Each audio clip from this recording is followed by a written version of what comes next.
You know why I am against jihadists and communists and all of these things? The reason that I'm against it is because I'm from the Middle East. And guess what? This is what it means to care about Middle Eastern people. Why should there be this worldview that, oh, but you're all just oppressed people, so you should remain oppressed to remain true to your culture? That's not my culture. Nobody's culture is death. Nobody's culture is starvation. Nobody's culture is murder. Okay, this idea that this is a culture, this is a system that works for human beings, and if we deserve it, they deserve it too. Challenge your ideas and could be considered Elica Le Bon. It sounds like you sound like an international assassin. I might be. I was going to say. I might be. Well, can you tell us a little bit? I came across you just listening to your, your Instagram and how you were pretty unapologetic about where you stand, and there's no confusion with you. And I'm sure in a lot of ways you feel like you're sort of fighting this thing single-handedly. Yeah. So can you tell us your background, what you do? You're a lawyer? Yes. I'm a lawyer. So I was born in London. My parents are from Iran. So they left after the revolution, or I guess my dad left just before. He was studying in the UK at Oxford, doing his PhD. And my mum and her family left after the revolution, after things got, crazy, bloody. Right. They were in prison and everything. My family were executed. And really? Yes. And were they Jewish? No. They were not. Are you Shia? Yes. You are? Yes, we I are.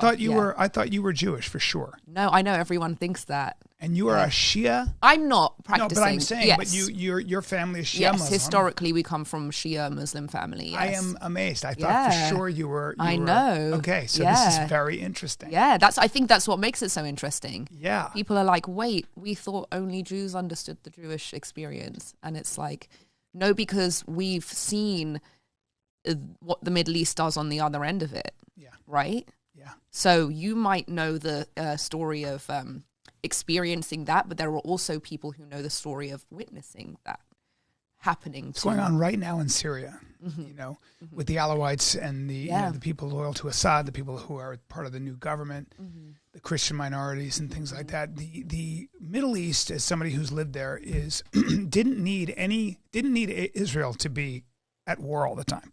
The Shia-Sunni divide is very, very significant, right? And it's always been Israel tribal. is a pretext, by the way. Israel is a pretext for the expansion of jihadist regimes that have no other means to justify their violence other than saying that they're responding to Western imperialism in the form of Israel, right? Right. It's a pretext. Yeah. So how did you start? What was the motivation to kind of start taking to Instagram? And so, what kind of a lawyer are you? You got your law degree. Now I'm not practicing. I recently stopped practicing. I was actually doing criminal defense first. Wow. Which was so much fun. Where? In Orange County. So it was great because I was in court every single day and I learned a lot. I mean, you learn a lot, especially about extemporaneous speaking when you're in front of a judge that's shouting at you based on anything that you say. So you have to always know your facts. You have to know the law. You have to know the sources. You cannot step into a courtroom and not know what you're talking about, especially when somebody's life depends on it. You're an effective debater. Oh, yeah. Watching you on Piers Morgan, I mean, you're so clear. You're so clear in how you speak, but more importantly, where you stand. Because that's the training that I have, right? But the clarity is a different issue, which we'll get to. But so I was practicing, and then so after 2022, there was this revolution that sparked up in Iran. I don't know if you remember the girl Mahsa Amini. She was killed for showing some of her hair, not covering with her hijab. And I started speaking about Iran at that time. So that was about 3 years ago. And I noticed, it was good in the sense that people understood. Back then, they understood, okay, this is a terrorist regime. And then what happened is October 7th happened. And I remember vividly just anticipating that I was only just going to have to say a couple of words. I was just going to be like, so guys, terrorists, as we've discussed, moving on. And then people were like, oh, no, these guys are the freedom fighters. And I was like, oh no. Yeah. Oh no. And then I thought, okay, give it a couple of weeks. They just don't know anything about this. and that they were going to figure it out, and they didn't. So then it became a long-term investment for me to try and basically debunk this theory that jihadists are resistance or freedom fighters in any way. This episode is sponsored by Aura. Guys, you ever wonder how scammers get your phone number or why your inbox is flooded with all kinds of spam? Well, there are companies out there called data brokers, and they sell your data against your, well, without your consent. You don't know it. They sell it to the highest bidder. They sell it to marketers. They sell it even to stalkers. And while they're legally required to remove your info if you ask, they make the process very confusing, very convoluted, all right? But guess what? Aura is a company that takes care of all the hard part by automatically removing your info from all of these sites, and they keep it off, all right? So it is, and I have a number of friends that have used this stuff. It is an excellent company. If you look at their reviews, they are crushing it. It's an all-in-one digital security company. You may already have a digital security tool, but not having Aura is like locking the front door but leaving the back door open, okay? You get alerts if your personal info is found on the dark web.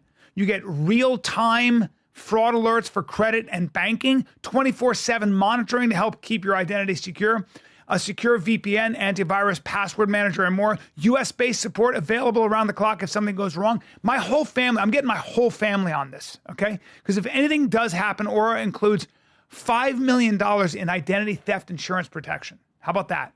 One app, every layer of protection. That's why this podcast chooses Aura. Try Aura free 14 days at aura.com/Brian Callen. Aura.com/Brian Callen. In those 2 weeks, you'll discover where your data is being exposed and sold. All right. So I'm getting everybody I know on Aura in my immediate circle because it's just too important not to do. Thank you. Aura.com/Brian Callen. You know, this is what, so I, as somebody who lived in the Middle East for a long time, you know, I've always been very sympathetic to the Palestinian cause, the Arabs of the Levant, you know, who were under Ottoman. So you got to go back. And the problem with most people is they are coming into this debate in the 11th hour. And what they're seeing is horrible things in Gaza. The fact that the Israelis came in and essentially wiped out, you know, all of northern Gaza. This has been terrible for the Jewish diaspora. It's been terrible, I think, for Israel. And I think you're excused as a human being for looking at all those children and families. I think it's 1,000 extended families completely wiped out and saying, this cannot stand. I am standing with the Palestinian people who are people. Correct. And then there's the gangster organization called Hamas that is supported by Hezbollah, which is supported by Iran. And that's a whole different subject and a whole different conversation. And what you'll get a lot of times is people saying, well, you know, it is in Hamas and Hezbollah's interest to have as many dead Palestinian children as possible. And it is. It's a brutal way of, it's a brutal PR strategy. Campaign. Yeah. Exactly. But what I try to always look at is the history here. And if you put me in a time machine, as somebody who's very sympathetic to the Arabs and grew up around them and has nothing but positive experiences, they were under Ottoman rule. They were under British rule. They were under French rule. And then you've got to take in the massive amounts of anti-Semitism in Russia, Germany, Poland, and of course World War II. Even in the Middle East, you know. Of course. And then World War II. So the Jews were given, you know, of Europe were given nowhere to go after the Holocaust, after that decimation. And so they were going to stop at nothing. From the Middle East, right? Exactly. 950,000 of them expelled out of the Middle East. Exactly. Expelled out of Europe. Yeah. Nowhere else. When I lived in Saudi Arabia, Jews were not allowed they were not allowed in Saudi Arabia. Wow. I remember that very well. Wow. When I lived there, and people should know this, and it's very recent that the House of Saud, the House of Islam, allows Jews, because they were expelled, because the Jews were always protected by the Muslim community, even in Iran. As dhimmis. They were, right, but they were people of the book and stuff like that. But when I lived in Saudi Arabia, there were no Jews in Saudi Arabia. Yeah. None, and they weren't allowed in. And I think that's really an important thing for people to understand, that based on their expulsion out of the Middle East, because, just to clarify what a dhimmi is, if people don't know, it's essentially a second-class citizen. So yes, they do enjoy protection as being people of the book, but that protection is conditional on meeting certain conditions, such as paying these taxes, such as they weren't allowed to have property, such as they weren't allowed to ride horses, etc. And that includes Persians, Zoroastrians, Christians. They were all dhimmis as well. Yeah. But based on after the collapse of the Ottoman Empire, if we were going to apportion the land, and just to be clear, if people don't know what the Ottoman Empire was, it basically, essentially, it was it was a caliphate. It was a caliphate that spread across the Middle East and North Africa, that had the caliph as one ruler, essentially. So these were individual provinces. They weren't countries with sovereign borders, right?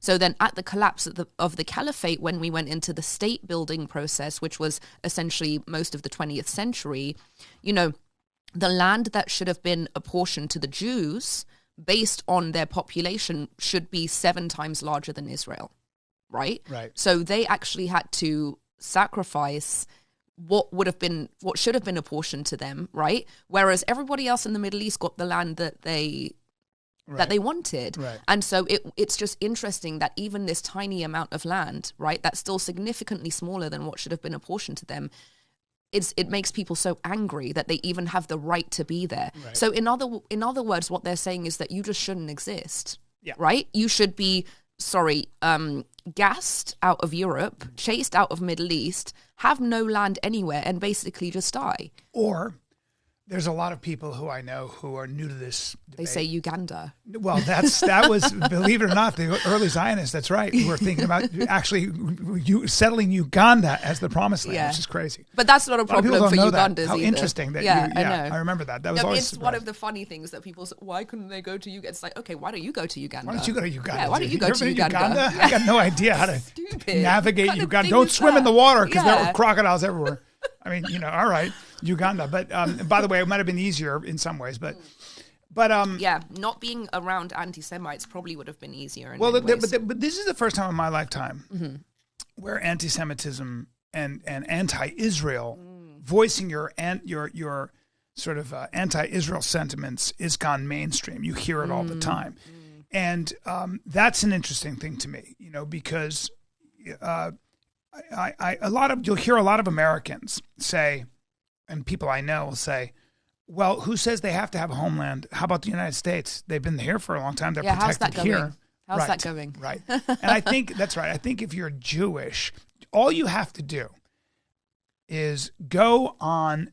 These guys were streaming the UFC when I was doing stand-up in Illinois. And I came back, and all these guys who worked in the club were streaming the UFC because the ESPN app went down. So they illegally streamed it.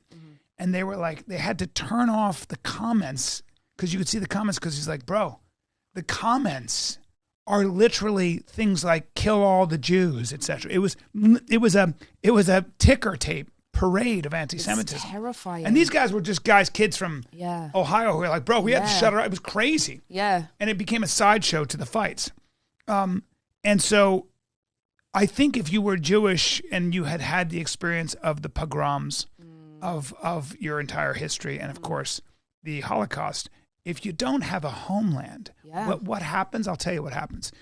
It's not a homeland. If you don't have a nation state, because if you have a homeland, correct, then you're Tibet, then you're Chechnya, then you're all these other countries that, this is terrible. Look what you're doing to the Kurds. Well, all that happens is the UN goes, we condemn this, and you get gas. Useless. It's useless. Yes, if you're a nation state, now you have the protection of the world who comes to your defense. You have alliances and stuff like that. So that was very important. Well, or even protection from the nation itself, right? And it's funny you should mention that, because that was always the explanation for why Jews were subjected to genocide and persecution everywhere they went, was that they didn't have a nation to protect them. Yeah. Right? Yeah, that's exactly there was right. No, so of course the United States became the only place that they could but it's not the same. I know. Right? Because look at the way things are now. The only protection I think they realized over time was just a Jewish majority state.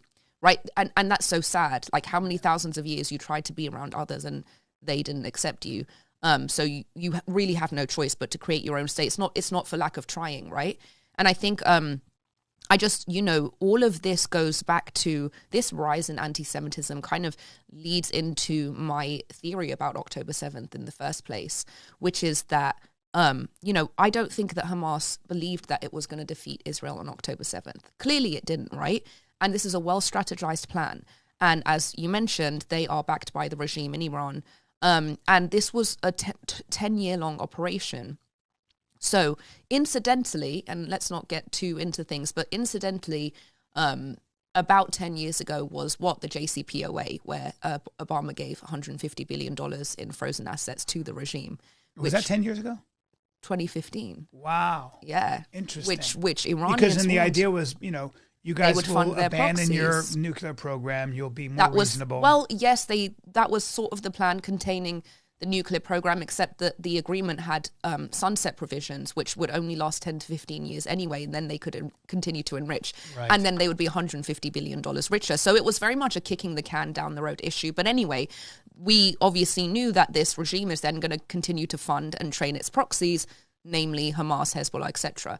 So what's interesting to me is that it's very clear Hamas didn't think it was going to defeat Israel on October 7th. But what it did was capture a couple of hundred hostages that would make it so that Israel had to go into Gaza, right? There's no other option. Right. And then Hamas buries itself every single place that would be the worst place to strike, right? Not necessarily around schools, okay? Around schools, in hospitals, children's bedrooms, inside toys. So it gets to the point where Hamas is directing, right? The strikes. Directing the strikes, and then the strikes happen, and the entire world says Israel's the worst place in the world, Jews are the worst people in the world. And so that is the success of October 7th. It's a huge success. It's the PR war that makes everybody, and then what happens is that Israel's turned into a pariah state, right? It's an enemy of the international community, and that's how Hamas wins. That's right. That's exactly right. I have to say, there's a grudging admiration for the way they've been able to turn the entire world against Israel, including for the first time half of the United States. It's crazy. But it's so weird because you just anything they say, right? They'll show you a picture of Gaza and they'll be like, how can you excuse this? It's not excusing it. It's knowing what the cause is, which is Hamas. How do you not see that Hamas has buried itself here where the strikes are? You don't think this is Hamas's fault? How do you not have that moral clarity? Well, I think people thought that the reaction, the idea that it's always been Israel's policy to make the price of Jewish blood very, very expensive. Because if you don't basically say, if you think there's any profit in doing this to us, if you think there's any profit, Hezbollah, in invading the north, Hamas invading the south, we're going to show you that you're going to pay for it with your own lives and your very network. And if you don't have that real politique, if you don't have that vicious sort of, line in the stand, you're going to get, it's going to be a bad day. And so in many ways, I think that for someone like Yair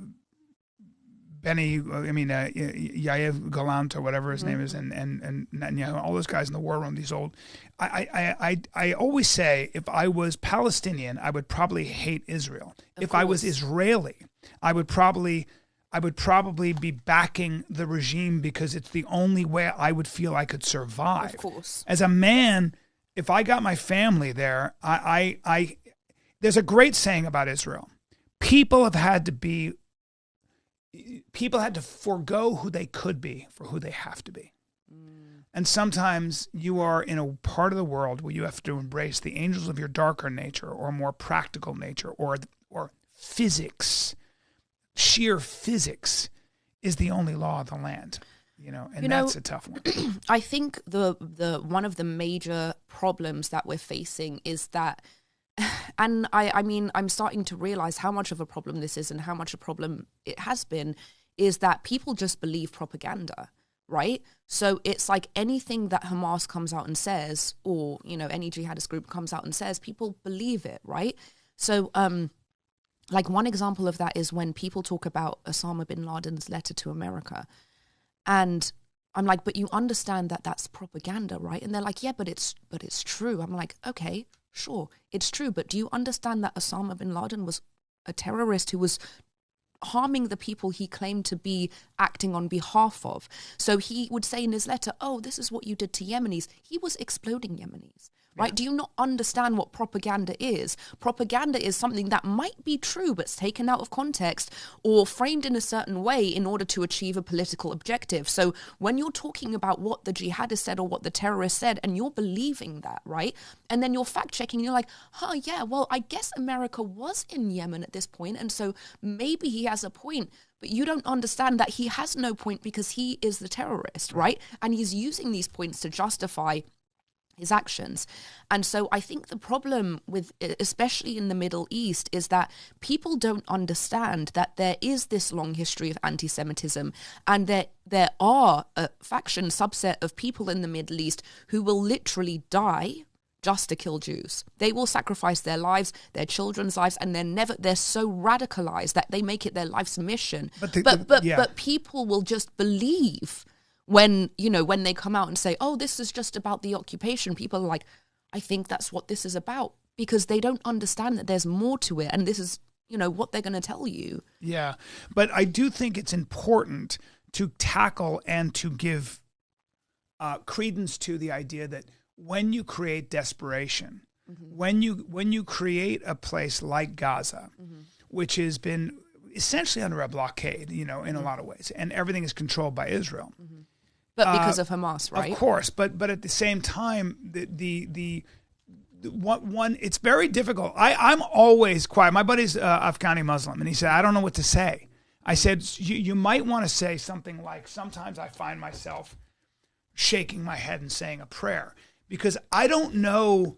I when I study the history of what happened to the Arabs in the Levant, I'm very sympathetic to how horribly they were treated by the British, how horribly they were treated by the Ottomans, the Syrians with the French. It was not a good time. And so they never had a chance. A lot of them were subsistence farmers.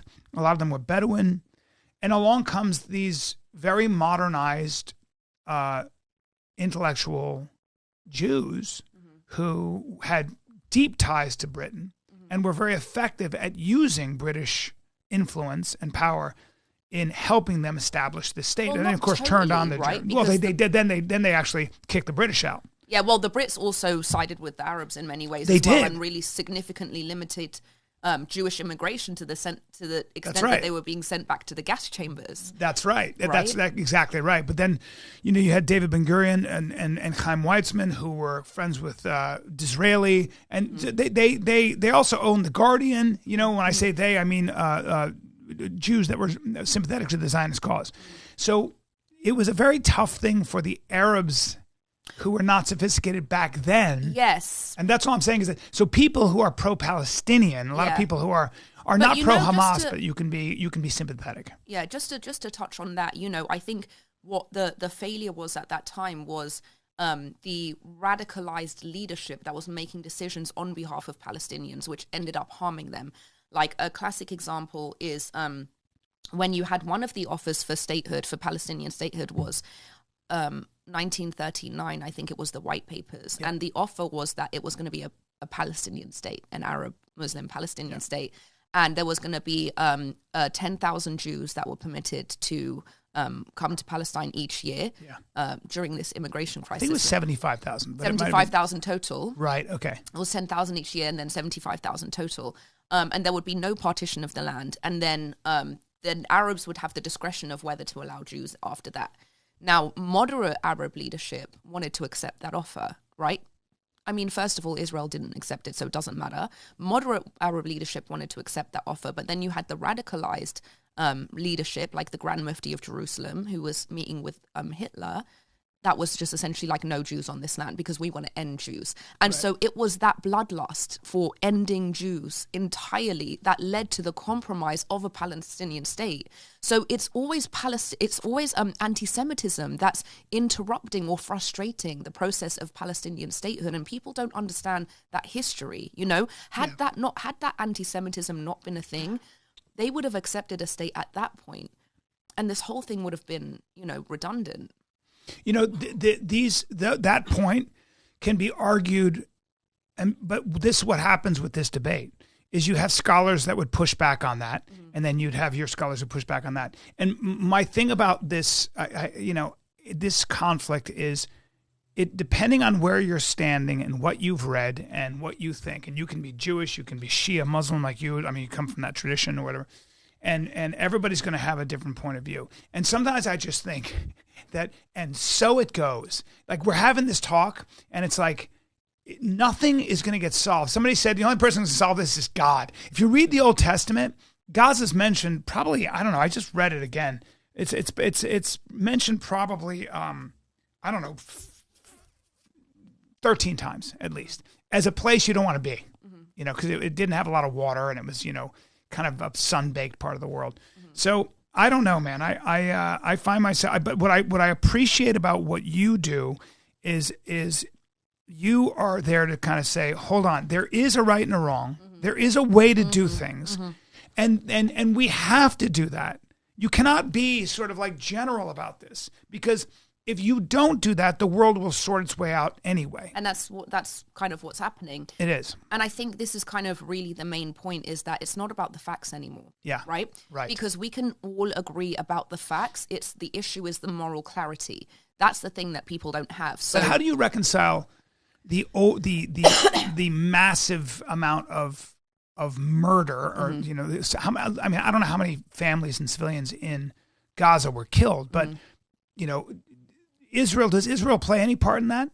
Yeah, I mean, I think that it plays as much part as any country or any nation where it's. I mean, how else do you respond? What's the other alternative? And that's the thing. Like when people say, "Oh, I'm just anti-war," who isn't anti-war? Right? Who's a person that says, "I love to watch children being killed"? Until they come in and take your children and your wife as prisoners. But the what it goes back to constantly, time and time again, is that who's putting you in this position, right? Who's putting you in this position? Yeah. And that's where the moral clarity is identifying the cause of the upset, identifying the cause of the harm that's being done. Yes. And so that doesn't mean that there's no responsibility on the response, right? Because even within, you have parameters within which, correct response, whatever's considered a correct response. And then, of course, you can do things that are outside of those parameters, but you still have the but-for cause, right? Which is but for October 7th, there would not be a single Gazan child that was killed, right? And so we have to, the moral clarity is understanding that this terrorist regime is making Gazans vulnerable to the aftermath, right? And it's also a regime that conveniently protects itself. It goes and hides underground and has no Iron Dome, no investment in protecting its people. Why? Because, as we said, they want to maximize civilian casualties. And so I think just looking at it from outside and just being like, well, these are the facts. We all have the facts, but it's about the moral clarity. It's something that I really struggle with, especially when you get people who are thinkers, even authors like Norman Finkelstein, for example, who said that, the Houthis deserve a Nobel Peace Prize. And this is somebody who's a scholar of the conflict. He's always been. But what I'm saying is that it's that inability to discern. Like, even in the situation now that we're dealing with Russia and Ukraine, for example, right? Before we go to that, okay, I want to just piggyback on what you're saying. Okay. The way I think of it is this. Amos Oz, who was the Israeli writer, 20 years ago, I remember him saying, Hamas is an idea, and it's a bad idea. And the way you beat a bad idea is with a better idea. Mm-hmm. And I think my message to Israel would be that you're never going to kill Hamas. Mm-hmm. You can't kill an idea like this with bombs and missiles. Mm-hmm. There is something called total eradication of the enemy. If you want to do what the Allies did to the Nazis or to the Japanese Empire, you can. You can bomb them to the point where, look up what we did to Dresden and Berlin and places like that. Parts of Dresden were hotter than the sun. We dropped these incendiary bombs, and the idea was really to kill the German worker. Mm-hmm. It just is. I mean, Curtis LeMay himself said, I would probably be tried as a war criminal. If you want to go with total destruction, then you go ahead and do that. But I think and I hope that in many ways, as the world is watching, you can't get away with that. But there are men that will do that, because there is a philosophy that says the only way I'm going to get rid of this is to literally wipe people out. Mm-hmm.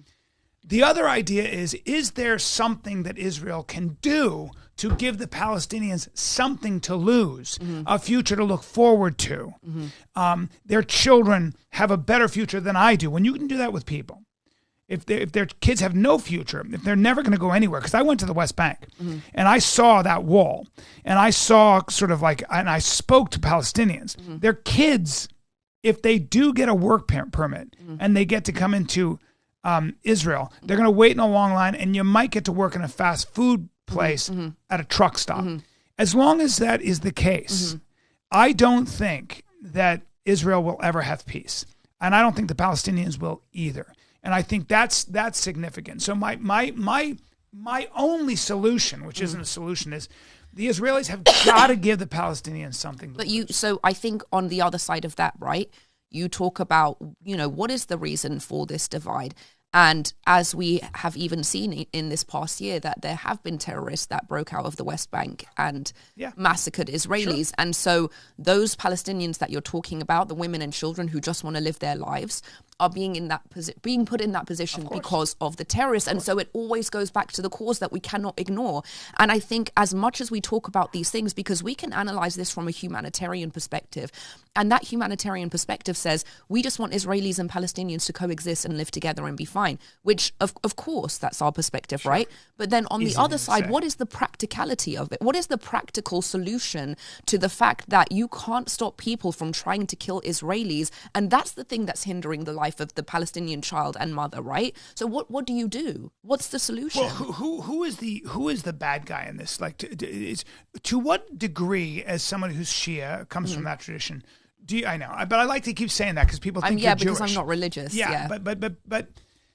But to what degree do you lay the blame on the actual religion itself versus just the geography? I think it's so the way that it's best understood is that it's not necessarily the religion itself, but the extremism of it. Yeah. Right? Exactly. And that has existed historically in other religions too. Christianity, we've seen the history of its extremism, but that's been tempered now, at least reasonably.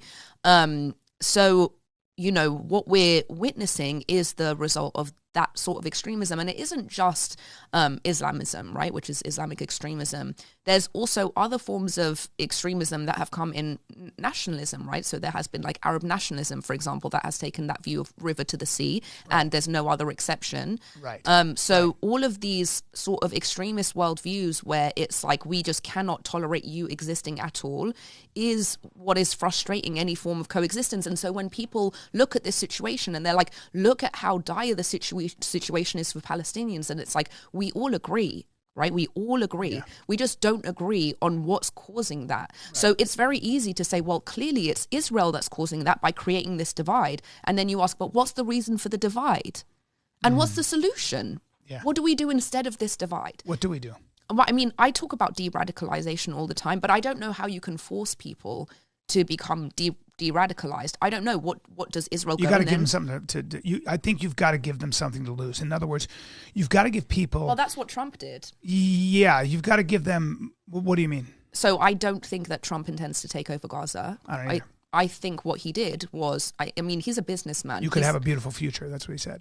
I think what he was doing is trying to get the Arab leadership in the region to step up and say anything but America in the Levant. Which I think he is doing. And I think that's what's happening. What happened. Yeah. I think the Arab leadership is now like, let's make a plan for Gaza. Right. Which is a $55 billion plan or something like that. But that was always what we wanted them to do, is to take, so maybe that what you're talking about is that. I think that when I saw that, I thought that was a brilliant move by Trump. It was such a plan. It was such an obvious plan. Underestimate that guy's intelligence all the time. You can say whatever you want about him, you're a narcissist, all that, but the man knows how to say something outrageous. He's a businessman. He's a good businessman. He's a very good businessman. He gets things done. Yeah. And so when people were, saying, oh, this is so outrageous, America's going to take over, I was like, but it's not going to happen. Yeah. That's right. It might sound insensitive, but now you're right. The Arab leaders didn't want to be shamed. Yeah. And they said, we'll build this up. And you definitely want a gleaming city on the Mediterranean. That'd be nice for the Palestinians. It was like a reversal of what happened. So what they wanted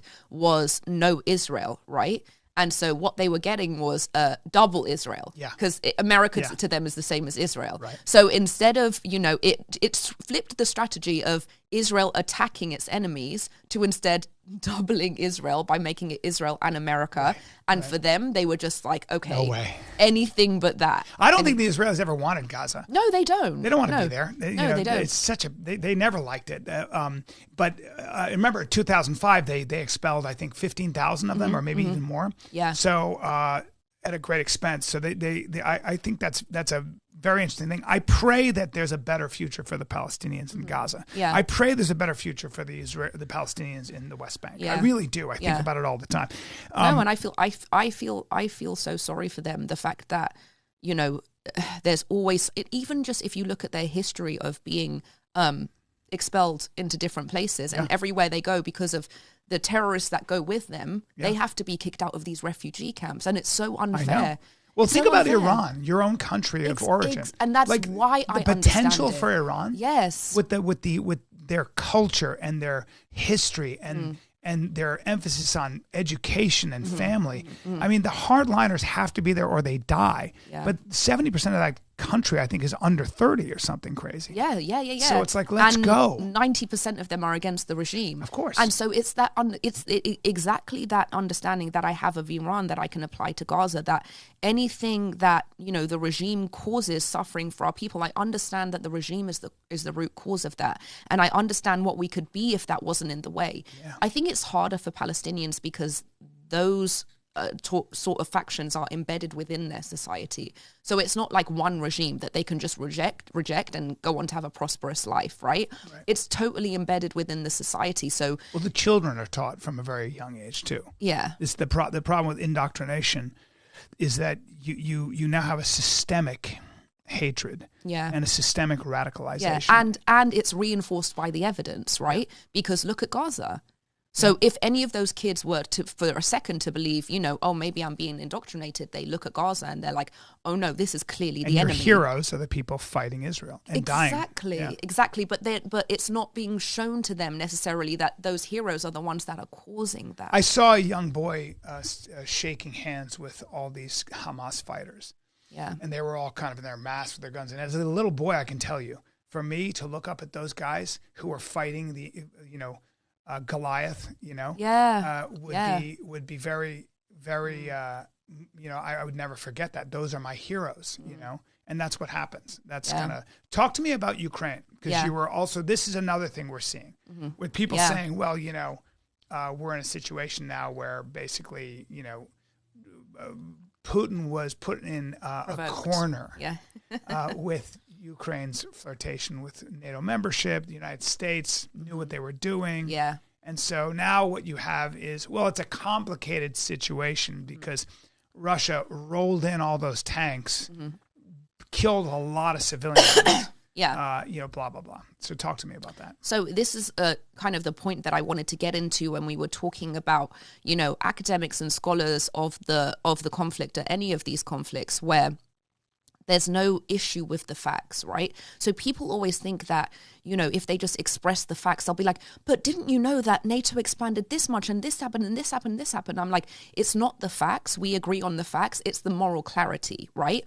So, what I'll hear people say is they'll give examples and they'll be like, well, NATO or democracies going near Russia. Like, this is, just imagine if communism came near democracies. And I'm like, that's not the same thing, okay? The facts might be the same, but that's not the same equivalent, right? You know why? Because that is a system that results in the massacre and of millions, of famine, of devastation, of destruction, of killing dissidents, right? So that coming near us, that's a huge problem. I mean, communism is sacrificing the individual to the collective, and the state is your God. Let's be very clear. Exactly. Yeah. So when they say, well, if communism came to Mexico, we'd have a problem with it. That's not the same as if democracies go near communism. And then the second thing, and people really don't realize how they're justifying this, even if, let's say, a communist regime set up its troops in Mexico, right? What we would hope that the US would do is go after those troops. But if the US started targeting Mexican children intentionally targeting Mexican civilians, you're telling me that that's about communism. Right. Or is that about the fact that the US has an interest in controlling and usurping Mexico, right? That's a pretext. So the war against communism in that context would be a pretext for taking over Mexico. It's exactly the same thing. When Putin is attacking Ukraine, civilians, individuals, and people are like, oh, Putin's problem is NATO. Why isn't Putin going after NATO? Where are the attacks on NATO? So it's not about NATO, right? Oh, Putin is put into a corner because democracies are coming near an authoritarian regime. That's not a bad thing. It's not a bad thing. That's not a bad thing. And people forget that Yushchenko, who was democratically elected in Ukraine, was a pro-Western leader, because would you rather be closer to Europe and the United States or Russia, a one-crop economy with nuclear weapons? I mean, what does Russia have to offer that Europe, Western Europe and the United States, you'd rather be in that mix? Well, the evidence speaks for itself. Of course it does. And all the Soviet bloc is in NATO. Tried to kill Yushchenko. They poisoned him with dioxin. You can see the before and after pictures. Talk to the Georgians, talk to the Chechenis, talk to the Dagestanis, talk to all of the people who are under Russian domination. It is an expansionist empire. That's what I always say. Like, are you forgetting? Go talk to the Georgians about election meddling. Go talk to, the Chechenis. Go see what before and after Grozny, when they came in and literally, you want to talk about carpet bombing and turning it into the surface of the fucking moon. That's what Putin's regime did. So let's not kid ourselves here. It's unbelievable that people fall for this. But it goes back to that sort of moral decay, and that moral decay that we're dealing with, which actually, the Soviet defectors described as demoralization, right, was a process that, it was such a significant effort that was put in by the Soviet Union. And this concept of demoralization, I think this is... What I think is the best way to explain things is to use an analogy, right? So this is an analogy that I think people will understand. Let's say you have a robber, okay, and he pulls up to a citizen, just an ordinary civilian, puts a gun to that civilian's head and takes their child or something, whatever, right? And then you have a cop who's at the scene, and the cop sees what's going on, puts a gun to the robber's head, right? Are the facts identical? Sure, the facts are identical. But wait, he's holding a gun to the robber's head and the robber's holding a gun to the civilian's head. So aren't these two guys just as bad as each other? Oh my God, no, they're not. No. Okay, first of all, no, they're not. But this is what happens, right? This is what demoralization is. You inundate a people with so much bad information about that cop, right? Turns out he's a wife beater. Turns out he maybe even killed his wife. Turns out he might be the worst guy in the world. But guess what? In this scenario, in this freeze frame, we still support the cop. And if you don't understand why, if you don't understand the difference, we are in trouble. And that's where I appreciated how you speak, because you're very articulate in highlighting the meaningful difference between things. And that is so important. You see people who are not as informed drawing sort of these comparisons. What you have to do is learn how to draw the difference. That is where the truth lives. The moral difference. Yes. It's called moral discernment. It is called moral discernment. Here's where I will play devil's advocate and defend some people who are, for example, anti-war and don't trust the Ukraine situation. And this is, the United States has engaged in one conflict or another, especially in the destabilization and overthrowing of Iraq and the de-Baathification therein, and the fact that that was handled so poorly. And a lot of people can point to the neocons who are primarily right-wing kosher Jews. I'm just making this comparison, which they say this was about protecting Israel, Paul Wolfowitz, Douglas Feith, all that the New American Enterprise Institute, which is mostly, Jewish. So you get these people who start to get worked up around this, and they say, look, this wasn't just about the United States. This was about fighting Israel's wars, right? So you get all that. Well, it works again, I don't them, go down that rabbit us. hole because that it is what it is. Yeah. But what I think people see with Ukraine and Russia is, here we go again. The United States trying to make the world a safer place, and we're going to get ourselves back in this quagmire. We never get ourselves a break. It costs a fortune. It's handled terribly. There's no accountability. On and on. 20 years of war in Iraq and Afghanistan, and what happened? Back to square one. Yeah. So you can understand how people lose their faith in institutions, starting with the Catholic Church, of course, and then you can say the FBI and all this stuff, the way they behave in the election, blah blah blah. But I sympathize with people who don't trust mainstream media after COVID. Who don't trust the pharmaceutical companies after COVID, who don't trust our foreign policy and our leaders because they don't feel represented, and they see what a mess they made of the Middle East. You could make an argument that because of our activities in Iraq and Afghanistan, that is what gave rise to the destabilization in Syria, which, by the way, was also meddled with by the CIA, and the destabilization of the Assad regime, but also ISIS, also, the insurrection and all that stuff. So well, how would you? Yeah, first of all, I'm gonna call bullshit on all of that. Really? Yes, absolutely. Okay. Not everything you said before, just the last part that you said. And the reason that I'm going to call bullshit on that is because in the 7th century, jihadists conquered 25% of the world, and they didn't do it with any provocation, and they didn't do it with any Western imperialism.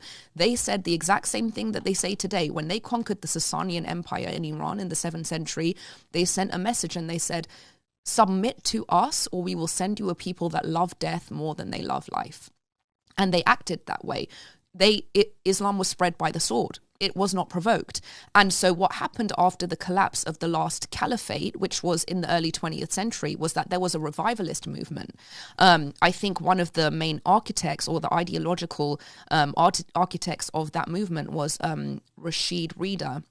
And he inspired a lot of thinkers, like the leader of Jamiat-e-Islami, I think even Osama bin Laden. A lot of these, leaders of jihadist group were inspired by this thinking of reviving the caliphate after it collapsed. Saladin, being... So these things, the idea, which is a very naive idea, is that if the West didn't go into the Middle East would be thriving. I'm sorry. The Middle East has not been thriving for the past 1,400 years, and that has nothing to do with the West. Sure, I agree with you on that. You're right that it's tribalism. It's tribalism. Yeah. You're right that could have further destabilized. But then you have to think, what was the alternative? Okay, so you're saying that if we had just left Saddam Hussein to his own devices, who was murdering millions of Iranians, chemical genocide against the Kurds, okay, started 2 wars with Iran, and endless. You're saying Kuwait. That the alternative would have been peachy keen? Of course not. So yeah, I can agree with you that the America's meddling definitely may have upset something, but not something that wouldn't have been upset otherwise. So let's just be clear. Again, you have to go back to the Soviet Union, the ideological battle between communism and democracy, the Western sphere of influence, the Eastern sphere of influence, and all the people caught in the middle of that, proxy wars. Iran is a perfect example of that, because the last Shah was Mohammad Reza Shah, and the Shah before him was Reza Shah. He was deposed because he would not allow a Persian corridor for the Allies to fight. Okay, and so that really caused a lot of problems for Iran down the road, okay, major problems, which maybe even led to its demise ultimately. But we also understand that was, in response to what was going on during World War II. So, right. But anyway, that all aside, what I wanted to say, which is more important than that, was that when you talked about the United States failures out in the world, I think this goes back to what we're talking about with the moral discernment, because you can morally discern between right and wrong, but still understand that this is a bad strategy, right? So you can say very easily, listen, I understand the difference between a democracy and an autocracy, okay? So the West versus Putin, but I just don't agree with the strategy that's being used here. So it's okay to have that opinion. It's okay to think that the United States has failed everywhere, but you have to understand the difference between the good guys and the bad guys, and that's the thing that people don't understand anymore, because they've been so demoralized. Could not agree more. That they think the bad guys are the good guys now. I think there's a tendency for an intellectual and somebody who's not as informed to kind of say, who's to say? Or this is a complicated gray area. That's the goal of demoralization. The goal of demoralization is not that you side with terrorists. If you side with terrorists, you're mentally ill. It's to get people to give up. It's to get you to say, well, these are all, I think the US are terrorists and jihadists are terrorists, so I'm just going to not support either. And when you don't support either, you support the jihadists. That's the goal of demoralization. That's a really, really good point. And that is so true. And it's really hard sometimes to come down on, it's very difficult for me with the Israeli-Palestinian situation. My buddy said, you have a platform, you should start speaking up for the Palestinians. Mm-hmm. I said, listen, dude, this conflict has been going on since Moses had a parting of the ways with the Pharaoh. And whatever Brian Callen, the comedian, jackass first before anything else is going to say. It matters. Well, I like having people like you on especially because I thought you were actually Persian Jewish and Israeli, and you're not. No. And that's very unique. And you've got a lot of guts, too, to be speaking the way you do. But it's clear that you have... first of all, you've seen your own country, and you've seen sort of how many people's futures have been robbed under that regime. You're not romanticized by anything. You had your own family murdered. Yeah.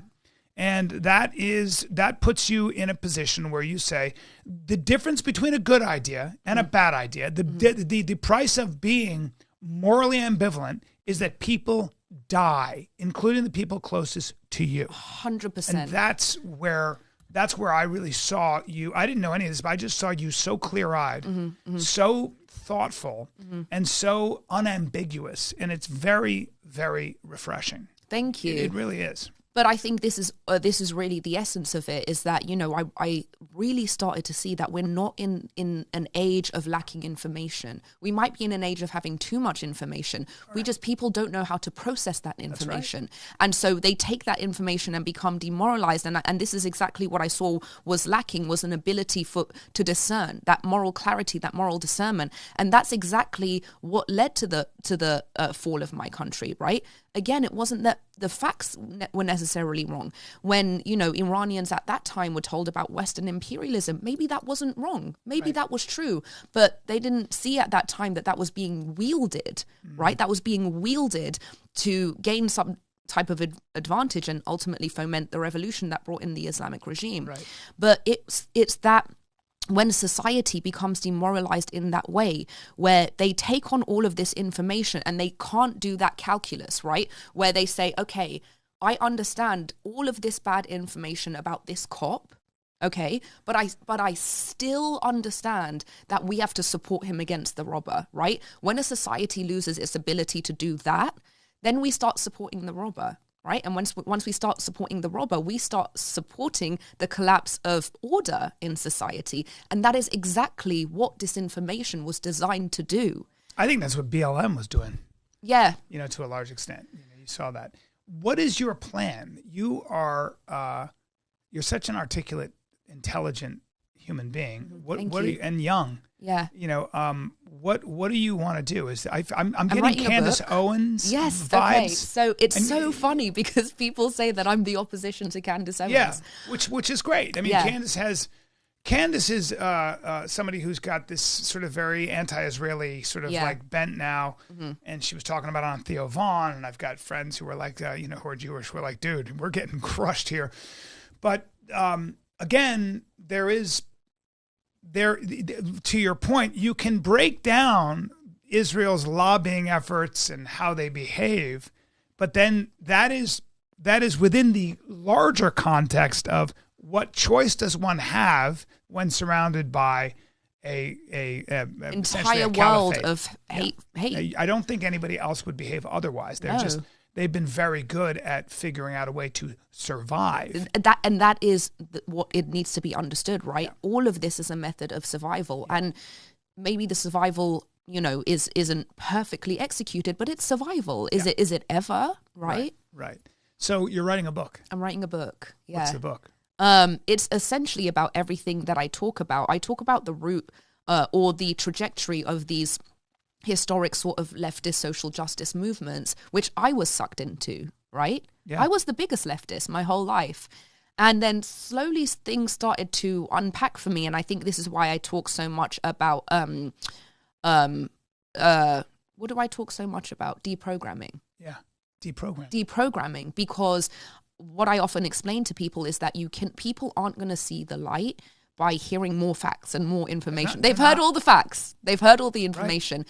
So it's the deprogramming. So, just like the example that I gave about understanding the difference between good and bad, right or wrong, even when there's so much bad about the good guys. I think about, I'll go back to what I was saying, but I think about the times when, we used to have these movies, right? We used to have these movies where there would be the bad guys that wanted to kill everybody, right?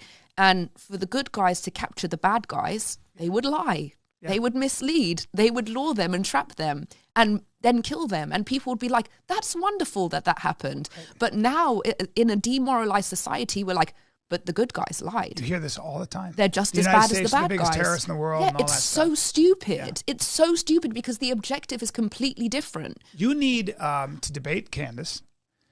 Pointless exercise. It would be fun though, and I think that listen. I hate to tell you this. You should have your own show. Mm-hmm. Working on that too. Good, because I can't wait for that. You are going to debate Candace eventually. It's going to be great for your numbers, and you're going to have your acolytes. She has her acolytes, and you're going to make a fortune. Just so you know, you're going to make a fortune, and I'm serious.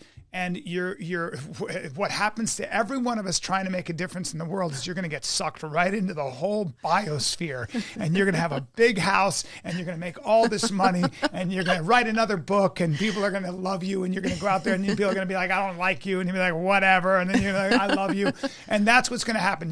You whether you like it or not, are going to purify your own echo chamber. You're going to have your own army.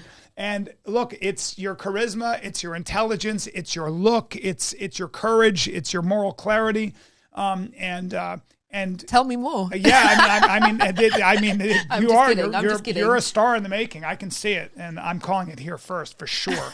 That's why I was so excited that you wanted to do this podcast, because thank you. I am a guy who would never be like you, because I am hopelessly in the middle, and I want people to like me. No, I think that's good. I think that's good. I'm a comic. If my joke is if you want me to join your protest and you want me to make a sign, my sign is going to say something like "Ugh." Or it's complicated. but I respect that. No, I also really appreciate the fact that there is a time in life where you can't make a left turn, you can't make a right turn. That we've got to decide on what's right or wrong. Yeah. And I actually, at the end of the day, do believe in good and evil. I do believe in right and wrong. Yeah. And I think to do otherwise is irresponsible, and frankly, you become part of the problem. 100%. And when I say part of the problem, you're part of what gets people killed. It's a bad idea. And gets yourself killed in the end. That's exactly right. Right. Can you imagine if we were anti-war during the Cold War? Can you imagine if we were like, look at what they're doing to the communists? Good luck with that. Exactly. And we would all be dead. That's where I'm not morally ambiguous on by the people, for the people, of the people. Yeah. A refined democracy, a bicameral legislature, all these things, these checks and balances. A country that is a country of a rule of law, individual liberty. That's what we stand for. That's what we stand for. And that's what we fight for. Because that's truer. It's truer. Because it works. Yes. It works for human beings. Yes. And that's why we fight for the survival of that. Not, and understanding that the terrorist regimes, the communist regimes, the autocratic regimes that are putting us in a position that we have to fight them, that's the problem. Well, it also allows people to flourish and realize their full potential. That's exactly what we fight for. A woman with your brain was put in Iran, you would have to be... I'd be dead. You'd be dead, or you'd be... in prison. Or I'd have to beat you at least once a week, and you'd be in my house. Because what is that? That's a lie. That's a man saying, I don't want you to be smarter. I don't want you to speak this because it threatens my order. And it's a lie. And I don't think lies stand. I don't think lies can stand. And this is exactly the problem with this postmodernist worldview of cultural relativism, where all cultures and all systems and all things are all the same. No, they're not. There are systems that work for human beings. That's right. Democracies work for human beings. That's where human beings thrive. And if you don't understand that, you probably haven't been send to the other place. That's how I feel. I grew up in these socialist utopias. Right. I grew up there. I saw real poverty. Yes. I was in Yemen. I saw what full-blown leprosy looks like with my own eyes. I was in Damascus. I saw the markets where I saw real leprosy in Damascus. I saw it in Yemen. I grew up, in Pakistan. My mother kept somebody alive, a woman on the street alive. Wow. I saw that. I've been to Africa. I've seen that real poverty. Yeah. So you know what? This is a perfect thing to wrap it up with. You know why I am against jihadists and communists and all of these things? The reason that I'm against it is because I'm from the Middle East. And guess what? This is what it means to care about Middle Eastern people. It means that all of those luxuries and privileges and individual rights that you enjoy, I want my people to have those things too.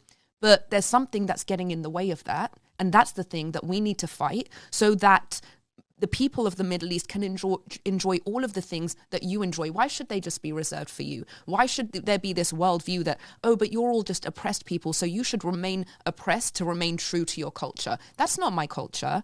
No. Nobody's culture is death. Nobody's culture is starvation. Nobody's culture is murder.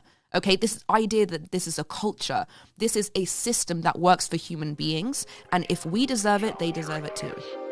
It could be considered